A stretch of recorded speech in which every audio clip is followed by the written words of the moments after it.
Selamat pagi Ibu Bapak yang dikasihi Tuhan. Salam sejahtera buat kita semua. Tadi sebelum membaca Injil Tuhan Yesus Kristus, saya mengatakan bahwa hari Minggu ini adalah minggu biasa. Dan ditandai dengan warna liturgi hijau. Kemarin kita sudah merayakan Pentakosta, merayakan Minggu Trinitas dengan warna-warna liturgi yang berbeda. Itu mengingat karya Tuhan.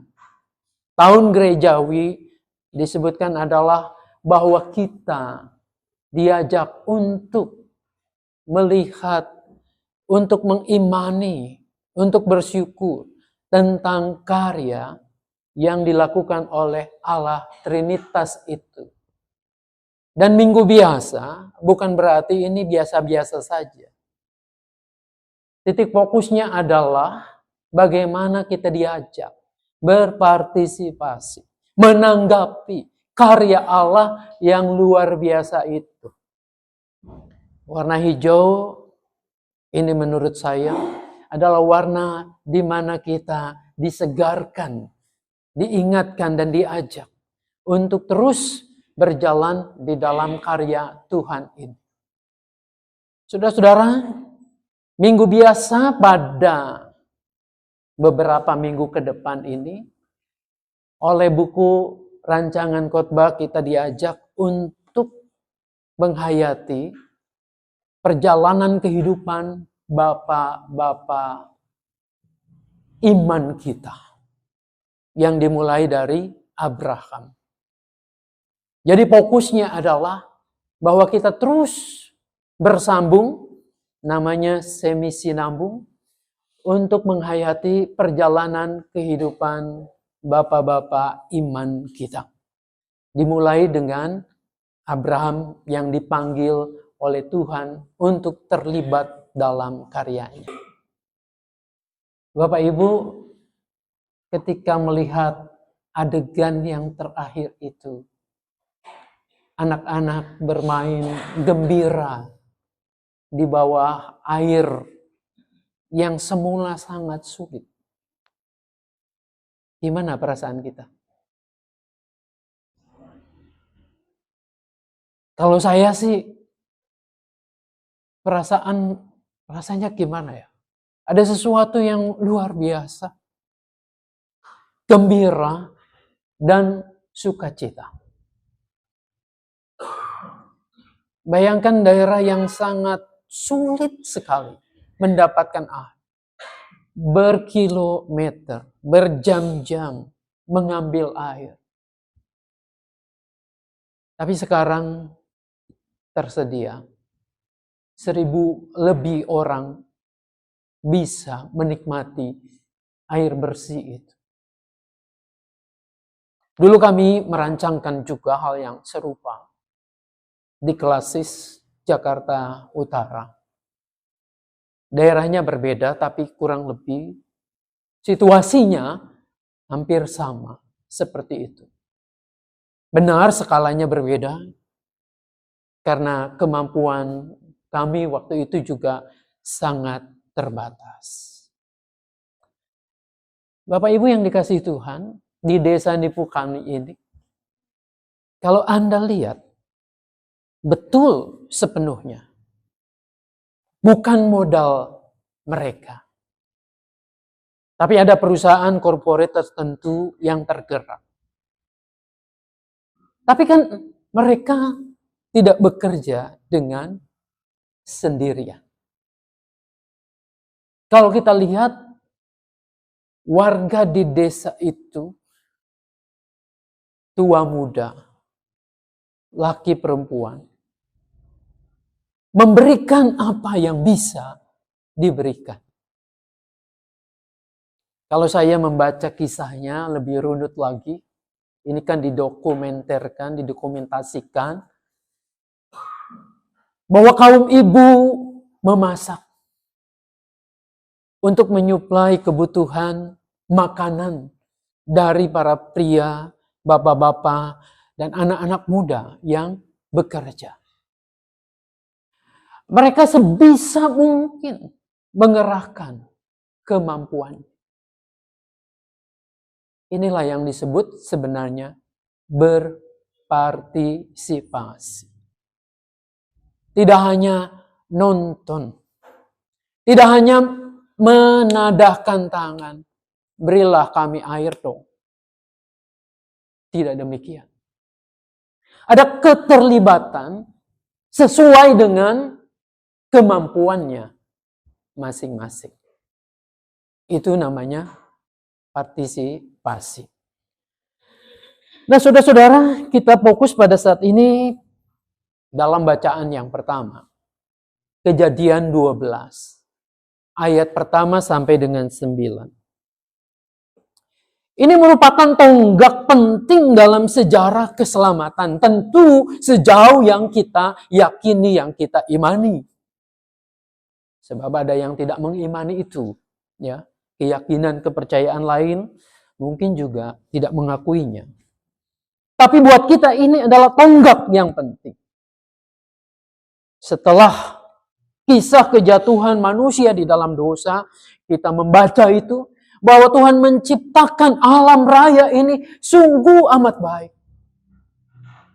Tapi sejak dosa merasuk kehidupan manusia, dalam Kejadian 3 itu, terus menerus manusia diperhadapkan pada masalah. Air bah pada zaman Nuh dikisahkan dalam Kejadian 6 sampai pasal 9. Peristiwa Menara Babel dalam Kejadian 11.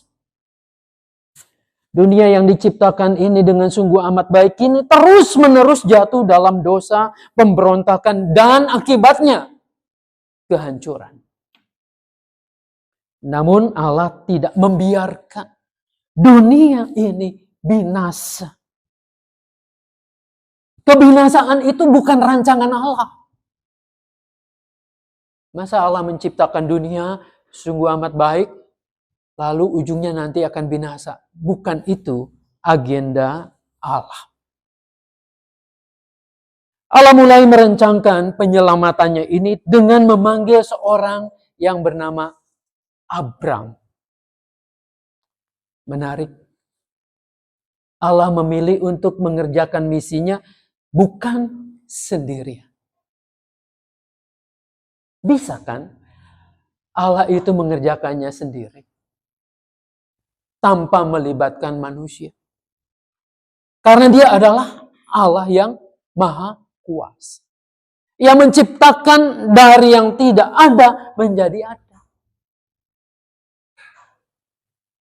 Dalam pemahaman simpel kita, bisa kan bahwa dunia yang sudah rusak, manusia yang sudah bobrok, dilenyapkan saja. Sekarang ganti dengan tatanan yang baru. Manusia yang taat. Ciptaan yang lebih terjamin baik.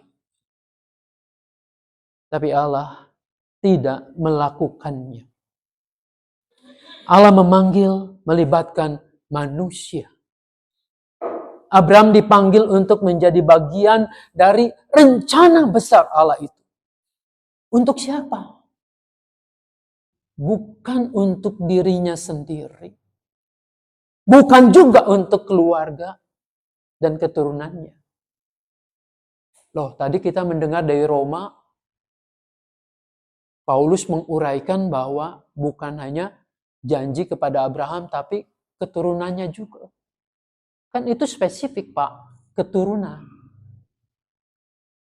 Saudara-saudara, Allah memanggil Abraham menjadi berkat bagi seluruh dunia, seisi dunia. Dan kalau itu kita pahami, keturunannya pun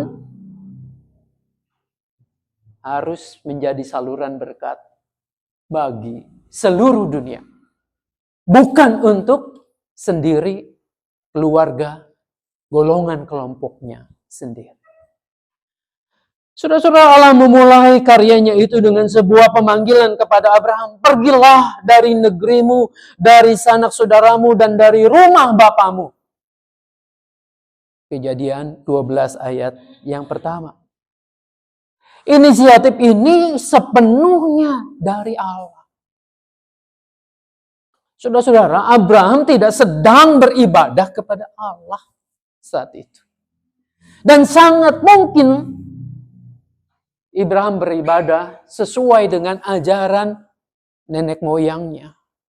Dari bapaknya Tera, terus dari leluhurnya, dari Haran itu, yang menyembah berhala-berhala di tempat mereka ada. Abraham tidak sedang mencari Allah. Ia beribadah menurut keyakinan dari leluhurnya itu. Saudara-saudara, namun justru Allah yang mencari Abraham. Ini penting buat kita semua. Bukan manusia yang pertama-tama mencari Allah. Tapi Allah lah yang datang mencari, memanggil Abraham untuk terlibat dalam misinya.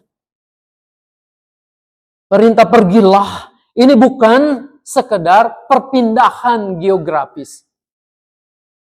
Dari Haran, dari Ur, pindah, pergi. Itu kan geografis. Tempat, letak.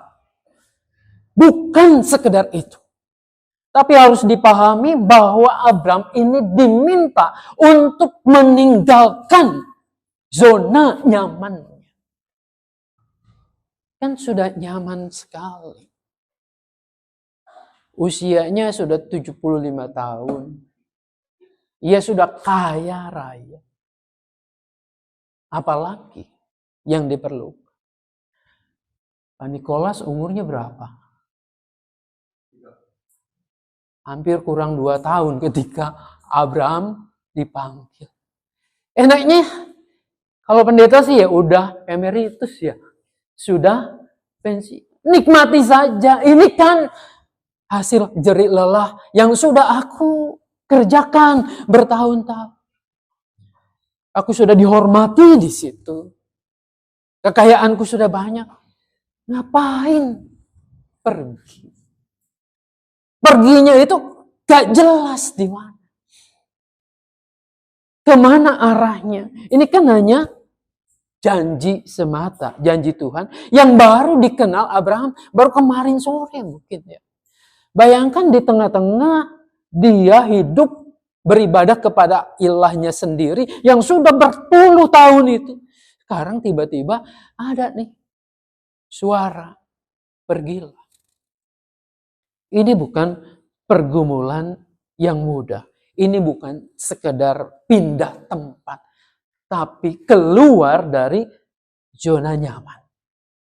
Saudara-saudara, berpartisipasi dalam karya Allah seringkali berarti berani meninggalkan zona nyaman itu.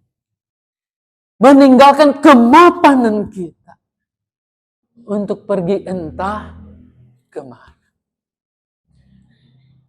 Saya belajar juga dari jemaat Samanhudi banyak yang dilakukan.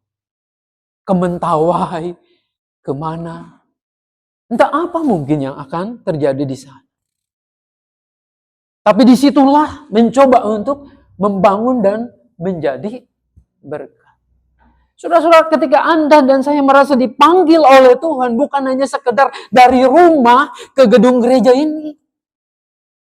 Meninggalkan sejenak kenyamanan di rumah, terus pindah ke rumah Tuhan di sini, lalu selesai. Enggak.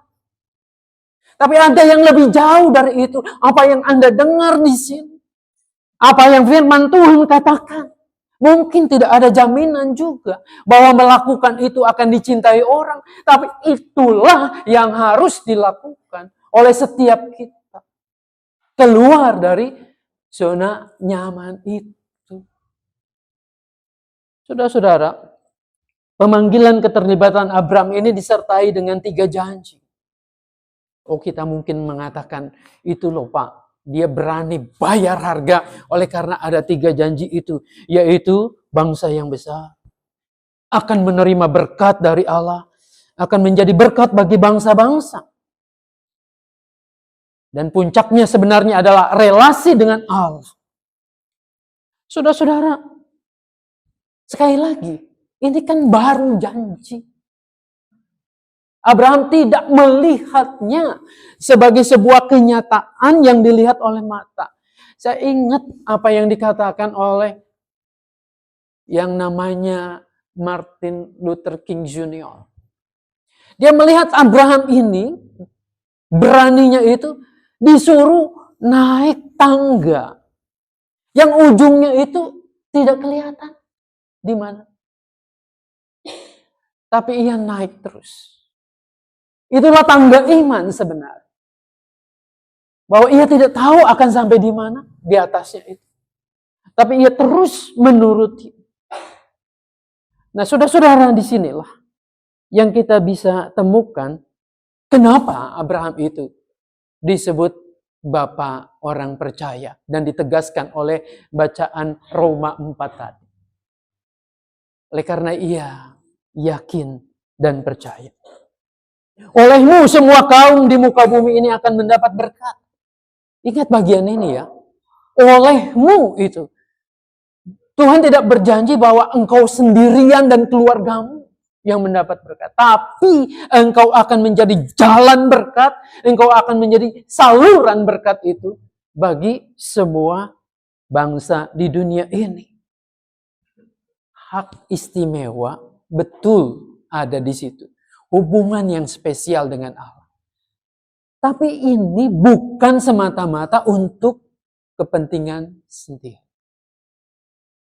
Saya sangat sedih kalau mendengar ada anak Tuhan mengatakan, kamu kan anak Tuhan.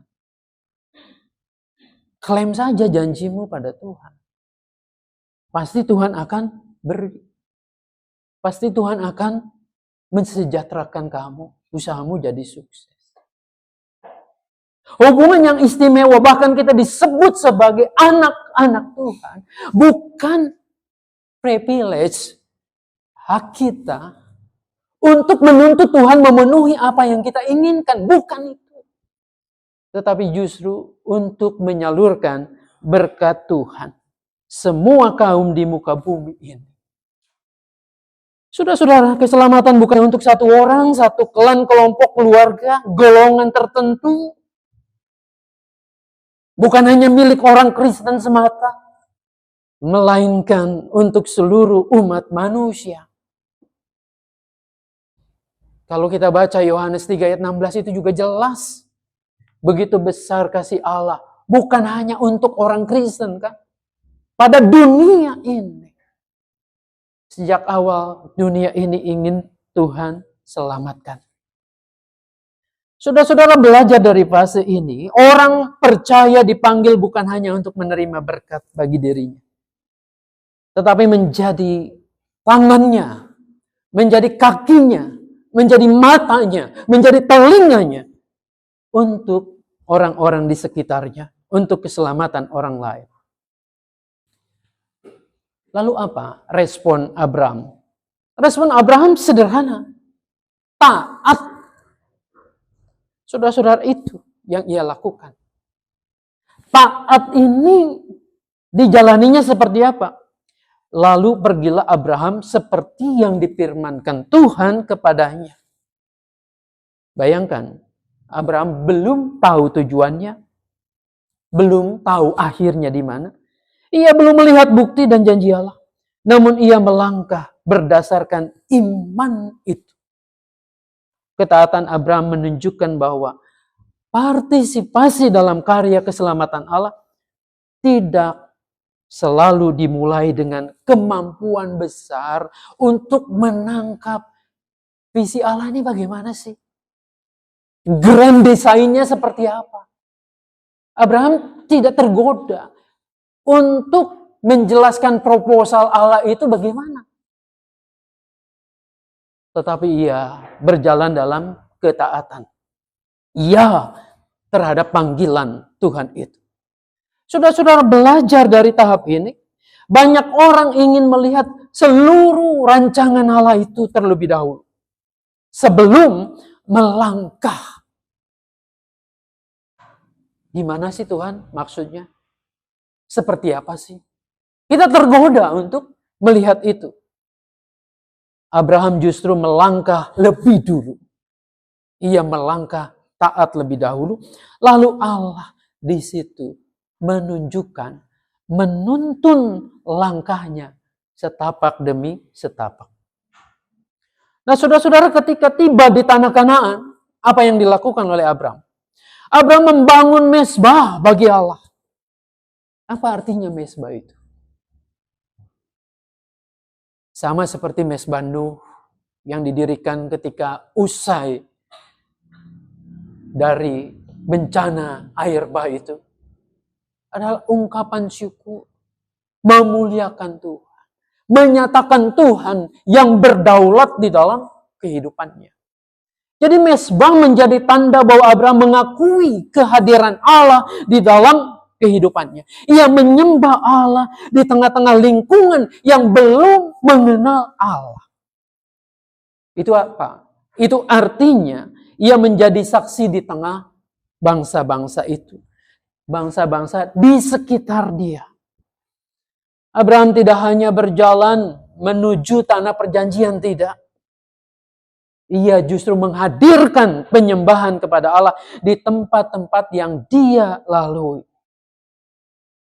Apa yang kita bisa pelajari dalam titik ini? Saudara-saudara, banyak orang mengatakan bahwa hidup ini bagaikan numpang minum. Hidup ini adalah perjalanan. Dan kita harus selalu, kita singgah membangun keluarga, membangun rumah tangga. Kita singgah untuk bekerja, berkarya. Apakah di tempat-tempat kita tanda petik singgah itu, di rumah kita, apakah mezbah Allah itu ada? Apakah pengakuan terhadap Dia yang berdaulat itu nyata?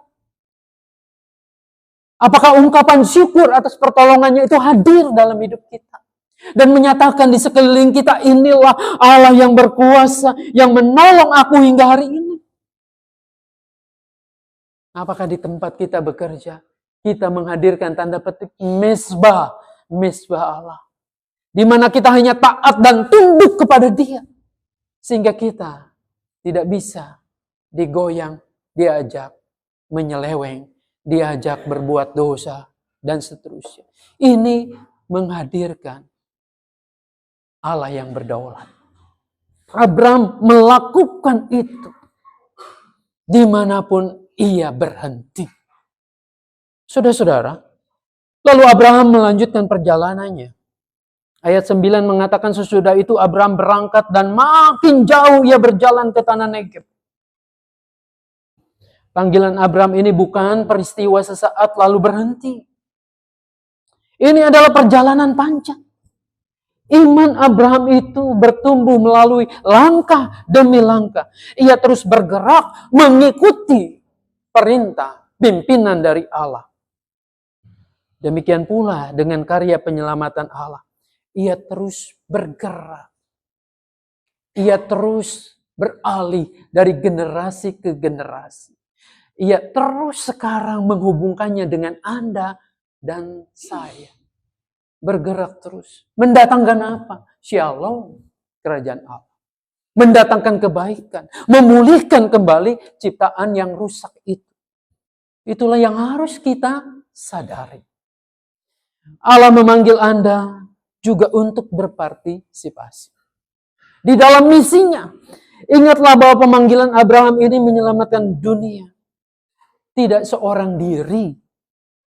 Pada akhirnya, Allah banyak melibatkan orang-orang untuk berpartisipasi. Mendatangkan berkat Allah untuk penyelamatan dunia ini. Oleh bahasa Paulus lagi-lagi dalam Roma itu, kita yang bukan lahir dari keturunan secara darah daging Abraham. Tetapi di dalam iman, kita meyakini iman Abraham itu. Maka kita bisa memanggilnya dia adalah Bapa kita juga. Dari situlah kita belajar dari Bapa iman ini, Bapa Abraham ini. Saudara yang dikasih dan mengasihi Tuhan Yesus. Lalu banyak orang mengatakan, oh misi Allah itu begitu suci, begitu kudus. Saya terlanjur kotor, terlanjur basah. Saya tidak layak untuk datang, untuk dipakai untuk pekerjaan Tuhan. Saudara-saudara, bukankah tadi jelas bacaan Injil Matius 9 itu? Yesus memanggil Matius pemungut cukai. Siapa pemungut cukai? Orang yang sangat berdosa di hadapan orang-orang Farisi ahli Taurat.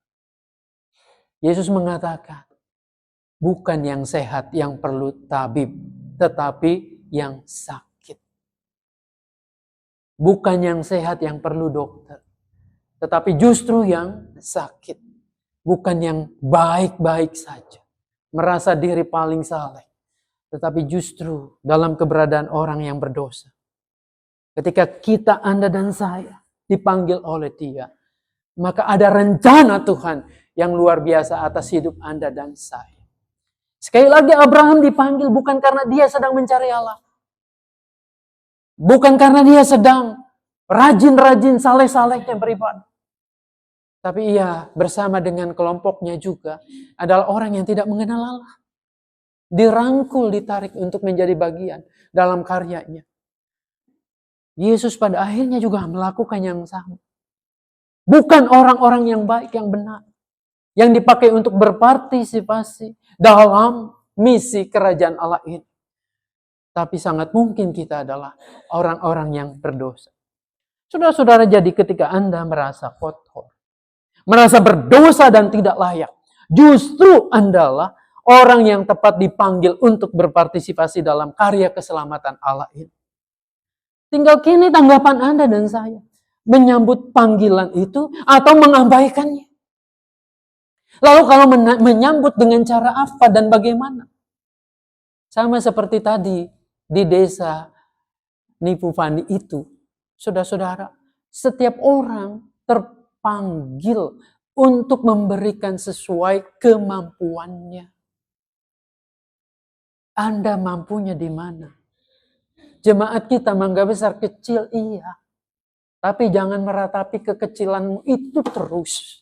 Dan menjadikannya ini sebagai suatu alat untuk, oh ya udah kita minta dikasihani. No, bukan itu. Tapi harus apa yang kita bisa kita lakukan. Saya bersyukur dari program yang kemarin. Betul kita banyak menerima. Antara lain juga dari GKI Samanhudi. Tapi kita sendiri melakukan itu juga. Untuk teman-teman, di mana Tepi? Kediri ya. Di Malang. Di ya tempat-tempat yang susah. Orang mendengar Injil. Yang sulit orang diajar untuk iman Kristen. Untuk guru-guru agama dan seterusnya. Jadi ternyata bisa kita lakukan. Inilah wujud partisipasi kita.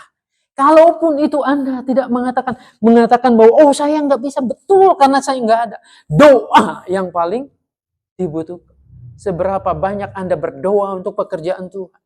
Untuk misi kemanusiaan. Untuk misi perdamaian. Disitulah partisipasi kita untuk kerajaan Allah. Pemulihan dunia ini. Biarlah Tuhan menolong, memberkati kita. Amin.